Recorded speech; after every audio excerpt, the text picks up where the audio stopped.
আমার নাম হচ্ছে জুয়েল। বিমান যখন ক্রাশ করে তখন আমরা ছিলাম মসজিদে নামাজরত অবস্থায়। তো সুন্নত শেষ করছি, আমাদের ইমাম সাহেব বললো যে ভাই পিছনে শব্দ হয়েছে, সম্ভবত প্লেন পড়ছে, আগুনের কুণ্ডলি দেখা যাইতেছে। তখন তো আমি বুঝতে পারি না, তখন আমার ওয়াইফ আমাকে ফোন দিল, আমার বাচ্চা বাড়ি বিল্ডিং এ পড়ে। তো ফোন দিল যে আনাবত ওই বিল্ডিং এ পড়ে, তো ওই বিল্ডিং এ প্লেন পড়ছে কিনা সবাই বলতেছে হায়দার আলী বিল্ডিং এ প্লেন পড়ছে। আমি দ্রুত তুমি যাও, আমি ফরাস শেষ করে দ্রুত আসছি, আইসা দেখি আপনার সামনে আগুন জ্বলতেছে, ধাউ ধাউ করে আগুন জ্বলতেছে। তো আমি আমার মেয়ের খোঁজ করতেছি, চিৎকার করতেছি। তো এই মুহূর্তে প্রায় 10 থেকে 15 মিনিট পার হয়ে গেছে, আর এইভাবে আগুন জ্বলতেই আছে। এক একজন, আমি নিজে এসে দেখলাম এই বরাবর এসে একটা ছেলের দ্বিখণ্ডিত লাশ, মানে আর্মিতে কাপড় দিয়ে রাখছে। এই অবস্থা দেখে আমি আবার নিজেরা সংরক্ষণ করতে পারি না, আমি ওইখানে মানে লুটিয়ে পড়ার মতো অবস্থা হয়েছে। তো যাক, ওই বিষয়ে গেলাম। তো আমার ওয়াইফের বান্ধবী ফোন দিল যে সমস্যা নাই, আপনার মেয়েকে উদ্ধার করা হয়েছে, টেনশন করেন না। আর দেখেন কি অবস্থা।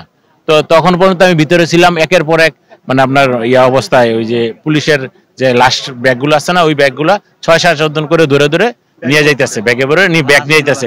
একটা ব্যাগ যদি 6-7 জন ক্যারি করে তাহলে বুঝতে পারেন একটা ব্যাগে কতগুলো লোক ছিল। তো এরকম 4-5টা ব্যাগ আমি সচক্ষে দেখছি নিয়ে যেতে। তো এইটা আমি দেখছি, আমি আমারটা আমি বললাম, তো বাকিটা আমি জানি না।